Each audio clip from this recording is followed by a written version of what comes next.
અંધભક્તો છે એ કંગના રનૌતને બેન માને છે અને કંગના રનૌત મોદीजी માટે करवा चौथ व्रत રાખે છે। तो હવે तो મારે કંઈ કહેવાય જ નહીં એમના વિશે।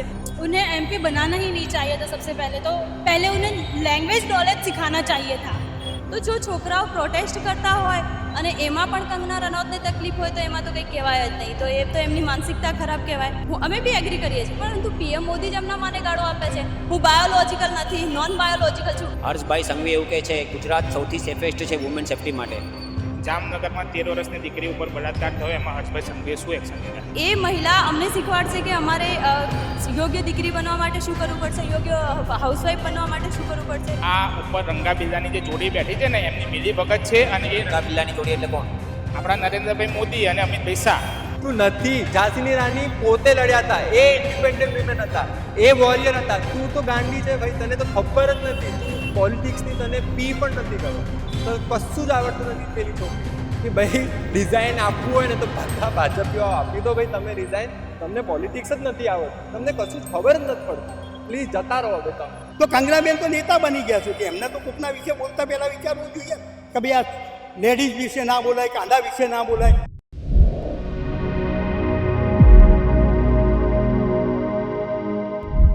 ગટર જનરેશન, આ વાત હું નથી કહી રહ્યો, આ વાત લોકપ્રિય અભિનેત્રી અને સાંસદ કંગના રનૌતે કહી છે। બીજેપીના સાંસદ કંગના રનૌતે આ વાત કીધી છે। જો આ વાત કોઈ વિપક્ષના નેતાએ કીધી હોત તો એનું શું થાત એ બધું આપણને બધાને ખબર છે। આપણે જેનઝી જે છે એમની સાથે વાત કરવાનો પ્રયત્ન કરીશું કે શું આ છે અને કેવું લાગે છે એમને। શું કહેશો બેન? એ રીતે કંગના રનૌતે જેનઝીને ગટર જનરેશન કહ્યું, શું કહેશો? જેન્જીસને કંગના રનૌતે ગટર જનરેશન કહ્યું છે એ અયોગ્ય શબ્દો છે, કેમ કે જે બધાને ખબર છે આર્ટિકલ 19(1) જે છે એ આપણને પ્રોટેસ્ટનું રાઇટ આપે છે, રાઈટ। તો જો છોકરાઓ પ્રોટેસ્ટ કરતા હોય અને એમાં પણ કંગના રનૌતને તકલીફ હોય તો એમાં તો કંઈ કહેવાય જ નહીં। તો એ તો એમની માનસિકતા ખરાબ કહેવાય।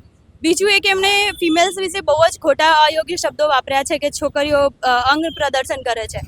તો 15 વર્ષની ઉંમરમાં જે ઘરથી ભાગ્યા હોય અને સડનલી એવી 12મું ધોરણ પાસ કરીને, તો એ મહિલા અમને શીખવાડશે કે અમારે યોગ્ય દીકરી બનવા માટે શું કરવું પડશે, યોગ્ય હાઉસવાઈફ બનવા માટે શું કરવું પડશે।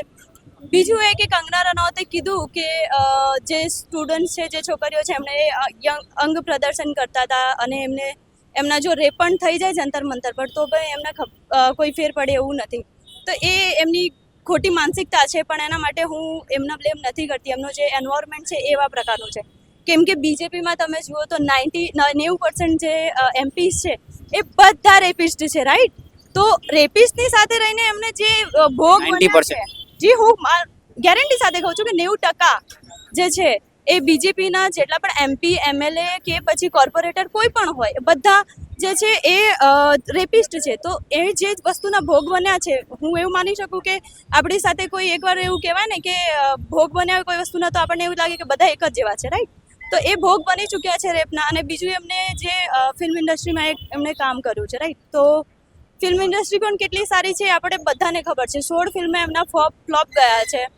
જે ફિલ્મ ઇન્ડસ્ટ્રી છે એ કેટલી ગંદી છે, કેટલી ગંદકી છે, આપણને સૌને ખબર છે। એમના કપડાં હાલ અમને જ્ઞાન આપે છે, સોનિયા ગાંધી જેવા કપડાં પહેરીને એમના કલર કરે છે અને પછી અમને જ્ઞાન આપે છે કે અમને કેવા કપડાં પહેરવા છે।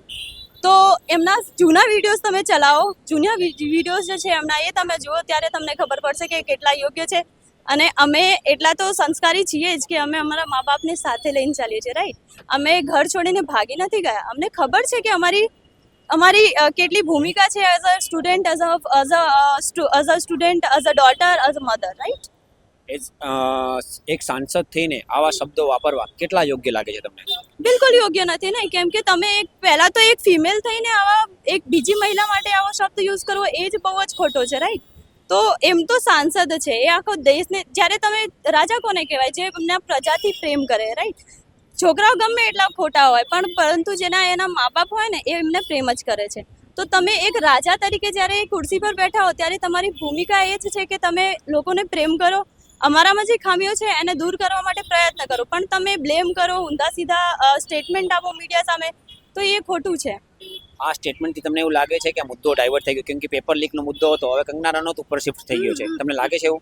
કે આ મુદ્દો ડાયવર્ટ કરવા માટે આવ્યો હોય? ડેફિનેટલી હું આમાં બિલીવ કરું છું કે આ જે કંગના રનૌત છે એ લોકોના માઇન્ડ સાથે ગેમ રમી રહ્યા છે, કેમ કે એમને ખબર છે આપણો જે સામાન્ય પ્રજા છે, જે સામાન્ય લોકો છે એ ઓલમોસ્ટ આવા સોસાયટીમાં અને સામેવાળા શું બોલશે, બાજુવાળા શું બોલશે, એમાં બહુ જ બિલીવ કરે છે. તો એ લોકોએ બીજેપીએ એમનો બ્રેન વોશ કરવા માટે આવા શબ્દો નો યુઝ કર્યો છે, આવા કન્ટેન્ટ ઉઠાવ્યો છે કે જેનાથી આવનારા સમયમાં જે પ્રોટેસ્ટ કરતા જતા પહેલા છોકરીઓ વિચારે. કંગના રનૌતે એનો વિડીયો પણ આપ્યો રિપ્લાયમાં કે મેં છે ને પીએમ મોદીને જે ગાળો આપતા હતા, એ વડાપ્રધાન છે, જે લોકોએ ગાડી તોડી છે, પોલીસને સામે હાથ ઉપાડ્યા છે, એને કીધું છે, બધાને નથી કીધું. પણ હું એ જ પૂછવા માંગુ છું કે પીએમ મોદીના મદરને ગાળો આપ્યો છે એ વાત તમે માનો છો, અમે બી એગ્રી કરીએ છીએ, પરંતુ પીએમ મોદી જ એમના માને ગાળો આપે છે. હું બાયોલોજિકલ નથી, નોન બાયોલોજિકલ છું. હવે તમે તમારી માને ગાળો નથી આપતા. અને જેન્જીસ છે ભાઈ, જે એમના મમ્મી પપ્પાનું સહન નથી કરતા, એ તમારું કેમ સહન કરશે? Just think that. ઓકે. અને બીજું એ કે છોકરાઓએ જે તોડફોડ કરી છે, તો કોઈ બી, મેં પહેલા બી કીધું હતું કે જ્યારે કંગના રનૌતે એવું પણ કીધું હતું કે કેટલાક સમર્થકો છે એમને ભગવાન માને છે, નરેન્દ્રભાઈ મોદીને. શું કહેશો? એમની વાત હાવ ખોટી છે. એ એમના પતિ માની ચૂક્યા છે, એમને પિતા માની ચૂક્યા છે. આખા જે અંધભક્તો છે એ કંગના રનૌતને બેન માને છે, અને કંગના રનૌત મોદીજી માટે કરવા ચોથનું વ્રત રાખે છે. તો હવે તો મારે કંઈ કહેવાય જ નહીં એમના વિશે. શું નામ છે ભાઈ આપનું? યશરાજ ગોયલ. યશરાજભાઈ, જે રીતે બેને કહ્યું, કેમ કે અત્યારે ચાલે છે ગટર જનરેશન, તમને લાગે છે આ બેન કંગના બેને જે કીધું છે કેટલું યોગ્ય છે? પહેલી તો વાત કે એક સાંસદ સભ્ય તરીકે આ શબ્દો ઉપયોગ કરવો એ ખૂબ જ ખોટી વસ્તુ છે. ગટરના કીડા એ આપણે કોને કહેવાય એ એમને ખબર પડવી જોઈએ. સાંસદ સભ્ય છે અને બીજું એક સ્ત્રી છે.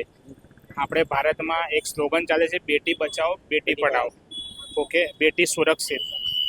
મને ક્યાંક ને ક્યાંક દેખાય છે કે આપણા દેશમાં કોઈ પણ બેટી ક્યાંય પણ જગ્યાએ સુરક્ષિત નથી. એક સેકન્ડ, હું અહીંયા તમને રોકવા માંગીશ. હર્ષભાઈ સંઘવી એવું કહે છે ગુજરાત સૌથી સેફેસ્ટ છે વુમેન સેફટી માટે, તો શું કહેશો? જામનગરમાં 13 વર્ષની દીકરી ઉપર બળાત્કાર થયો, એમાં હર્ષભાઈ સંઘવીએ શું એક્શન લીધા? કોઈ પણ જાતના કોઈ એક્શન નથી. કોઈ પણ બળાત્કારી ક્યાંય પકડાતો નથી. છોડવામાં નહીં આવે, અને એ તો પછીની વાત છે, પહેલા પકડો તો ખરા. અત્યારે આપણા દેશમાં એક પેટર્ન ચાલે છે, તમે બળાત્કાર કરો તો તમે મંત્રી બની જશો. એમાં કોઈ પણ જાતની શંકાને સ્થાન નથી. બળાત્કારી અત્યારે મંત્રી બને છે, અને સ્ટુડન્ટો અત્યારે પ્રોટેસ્ટ કરી રહ્યા છે. સ્ટુડન્ટોને અત્યારે આટલી બધી તકલીફ પડે છે, કયા મંત્રી કે કયા નેતા ભાજપના એમના સમર્થનમાં આવીને ઊભા છે. ઉપરથી આ એક સ્ટુડન્ટનો હક છે પ્રોટેસ્ટ કરવો, તો એ હક માટે લડતા સ્ટુડન્ટોને બી પોલીસ લાઠીચાર્જ કરે છે, પોલીસ માર મારે છે, અને લાઠીચાર્જ માર માર્યા પછી બી એમના પ્રોટેસ્ટમાં કંઈ પણ ખામી થાય તો જેલમાં પૂરે છે. અત્યારે કેસ કરે છે. તો શું સ્ટુડન્ટોને પ્રોટેસ્ટ કરવાનો કોઈ હક નથી? પણ પોલીસનું તો એવું કેવું છે કે સામેથી સ્ટુડન્ટે એમને ઉશ્કેર્યા હતા, ધક્કો મારતા હતા, તો પોલીસ પછી શું કરે? સાહેબ, આજે આટલા બધા સ્ટુડન્ટો પ્રોટેસ્ટમાં નીકળ્યા હોય તો કોઈનો હાથ અડી જાય, કોઈનો પગ અડી જાય, એને ધક્કો માર્યો ના કહેવાય. આ ઉપર રંગા બિલ્લાની જે જોડી બેઠી છે ને, એમની મિલી ભગત છે. અને એ રંગા બિલ્લાની જોડી એટલે કોણ? આપણા નરેન્દ્રભાઈ મોદી અને અમિતભાઈ શાહ. એ રંગા બિલ્લાની જોડી એ લોકો બેસીને નક્કી કરે છે કે ધક્કો માર્યો, ધક્કામુક્કી કરી, લાફો માર્યો, એ રીતે સામેવાળાને તમારે માર મારવાનો.